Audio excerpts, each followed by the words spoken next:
Welcome to Violin Adventures number 251. In this episode, we finish up the bass. There is a beaver update and a bunch of other things. Hope you enjoy.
Okay, let's try this thing out, see how it sounds.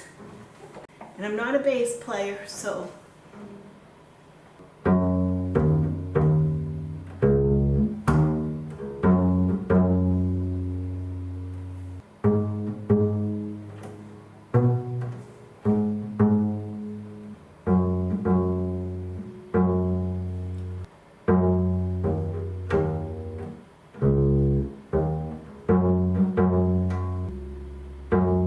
that's good enough.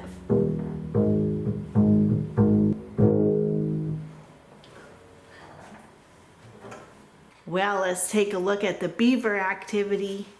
Okay, we're going down to the creek.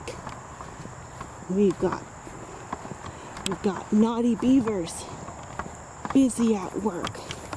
Now here we've created a new dam closer to the bridge there. And then they've got this huge pool to play in. And there's the original dam. So I'm going to get in there and destroy it. Grandpa Beaver seems to be gone, but his boys are taking up the cause.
That's it. That's part one.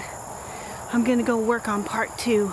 So in celebration of Sukkot, I had a good friend, Edith Blanton, who used to run her own restaurant, and she made everything from scratch, including the bread. Well, she came over and we made challah. 1 cup of water.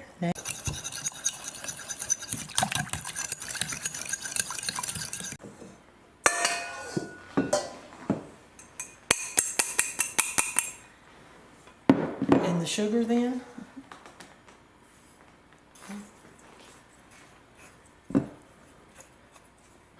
What's next on our list?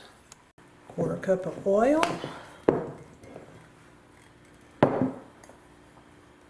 And the egg. And I'm assuming now we're ready to start mixing.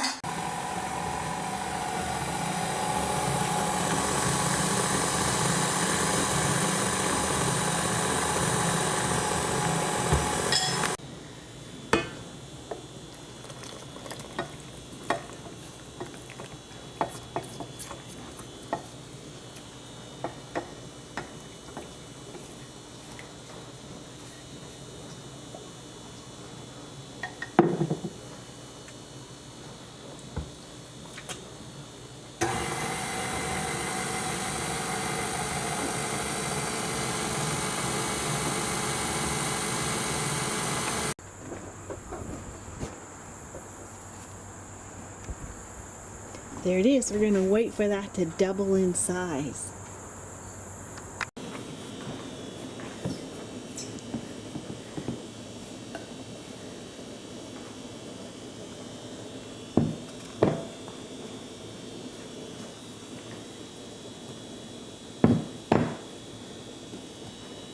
Just knead it a little bit maybe.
Goes over 3, 4, goes over 2, and 1.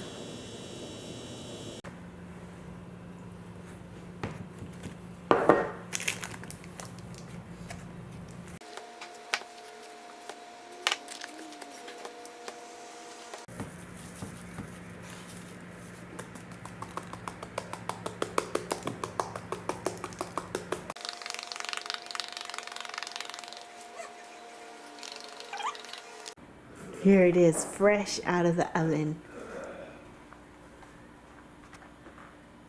Well, in celebration of Sukkot this week, we did a couple special things. One is Hava Nagila, which means let us rejoice.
more story.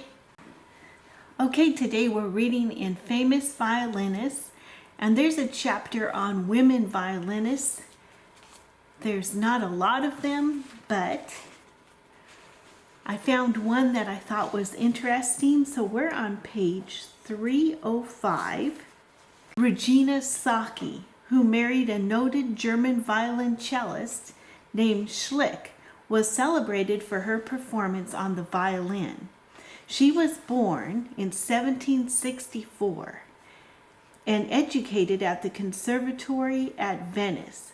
This lady was highly esteemed by Mozart, who said of her, "No human being can play with more feeling."